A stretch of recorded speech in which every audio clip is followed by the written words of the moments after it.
दोस्तों विगत 24 घंटे के अंदर जो कुछ भी बिहार के राजनीति में हुआ, इसकी कल्पना ना तो अमित शाह जी किए थे, ना प्रधानमंत्री मोदी जी किए थे।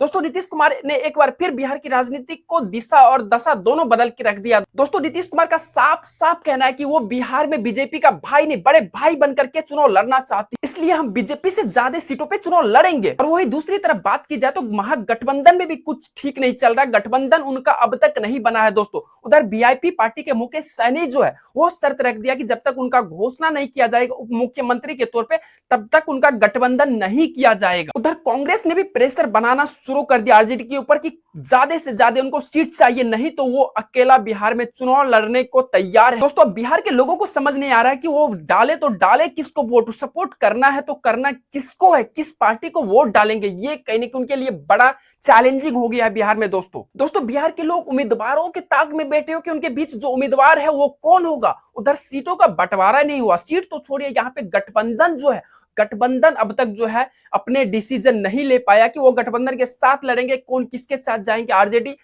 जो है जेडीयू के साथ लड़ेंगे, नीतीश कुमार कहां होंगे, या फिर जो कांग्रेस है वो चुनाव अकेले लड़ेगी। उधर जन स्वराज ने अपने 50 से ज्यादा % जो उम्मीदवार है, 2 लिस्ट जारी करके कहीं ना कहीं चौंका दिया बिहार की राजनीतिक में, और आधे से ज्यादा उम्मीदवार को की घोषणा कर दिया। तो एक बात तो साफ हो गया कि बिहार का राजनीतिक और बिहार का चुनाव इस बार बहुत ही चैलेंजिंग और बहुत ही बड़ा लेवल पे घमासान होने वाला है बिहार के राजनीतिक में, और बहुत ही दिलचस्प होने वाला है। क्या कुछ होगा अब तक बिहार के लोग इस चीजों को समझ नहीं पा रहा। दोस्तों नीतीश कुमार की पार्टी की बात की जाए तो 101 सीटों पे चुनाव लड़ रही है, वही बीजेपी की बात करी जाए तो 101 सीटों पे चुनाव लड़ रही है, दोनों बराबर सीटों पे चुनाव लड़ रही है। और दूसरी तरफ बात करी जाए तो चिराग पासवान की पार्टी, ये एक बड़ा नीतीश कुमार को टेंशन दे रहा है, क्योंकि 29 सीट उनको दिया गया। और जो हम पार्टी की बात करी जाए, जीतन राम मांझी या उपेंद्र कुशवाहा की बात करी जाए तो 6 सीटों पे ये दोनों चुनाव लड़ रहे हैं, और तीनों को ऐड किया जाए तो ये टोटल हो जाता है 142 सीट, 4 जो पार्टी है उनको मिलाकर के। और सबको पता है कि बीजेपी का ही बी टीम है चिराग पासवान, कहने को एक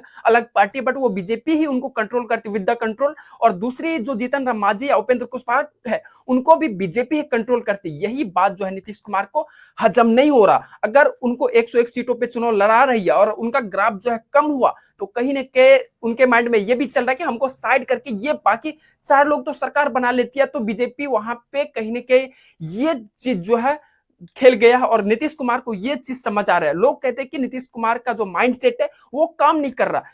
वो लोग शायद भूल गए थे नीतीश कुमार एक इंजीनियर, और इंजीनियर का कभी माइंड जो है नहीं होता उस तरीके से, वो खराब नहीं होता।